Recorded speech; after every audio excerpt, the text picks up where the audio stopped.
the Iceblade Sorcerer episode 5. And even before starting the review, I want to confess something, and that is that I actually thought this episode was going to be a little bit boring, a little bit stale, even though the episode last time ended very hype. I don't know, for some reason I thought that was going to happen in this episode. But to my surprise, the episode was actually really good. Like I said, I don't know what made me think that, but no, the episode was great. It had a lot of action, it had a lot of cool moments, it had a lot of huge revelation. I mean, this is the episode, definitely the fifth episode, the episode that has been the one that has given us the most backstory on the main character and also on other characters. We see other characters have more screen time, we see other characters have their moments, interact, show emotions. It is not always about our main protagonist, Ray. So, yeah, the episode started with Ray fighting his teacher, Gray, and like we saw in the last episode, he had the upper hand. And this fight, I guess you can say, was a little bit more equal than one would expect. I mean, Ray won at the end of the day, and I mean, he was going to win. I don't think anyone thought he was going to lose or anything like that. But the reason I say it was more equal, it is because of the things we found out in this episode about Ray, about his powers. We found out that he cannot actually use them constantly because of what happened in his backstory. We found out that in his backstory, in his past, he was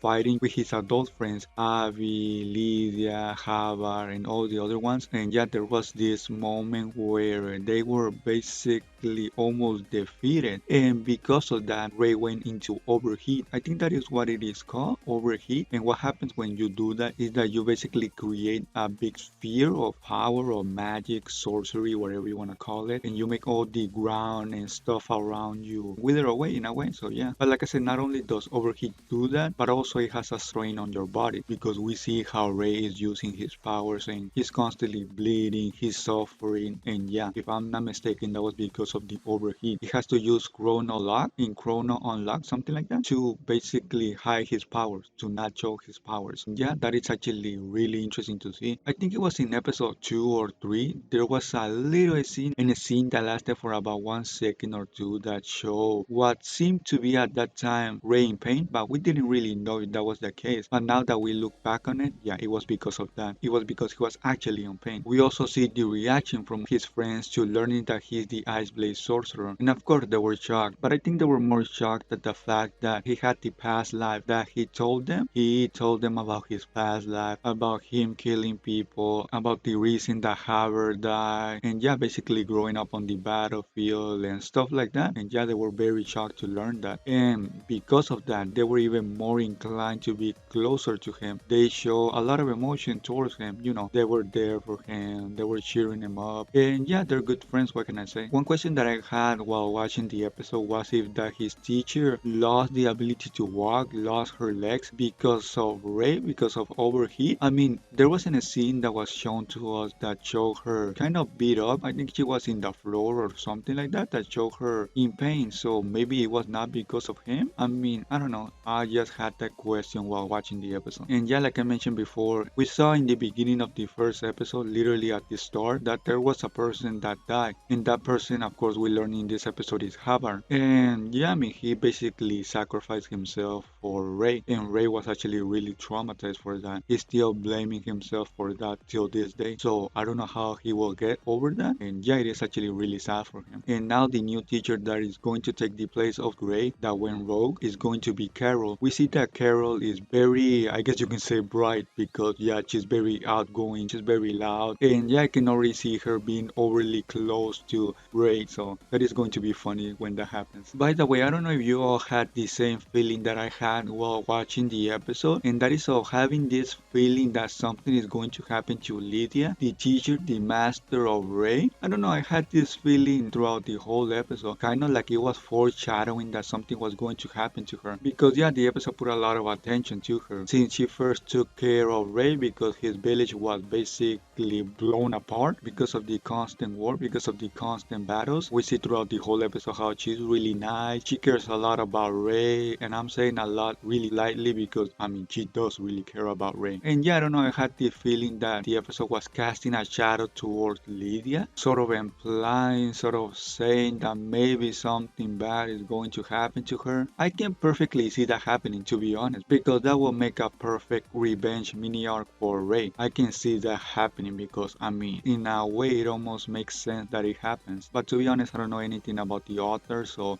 I don't know what exactly is going to happen. But yeah, I think that is pretty much everything that I wanted to say about the episode. I hope you enjoyed my review, and I guess I'll see you all in the next episode review.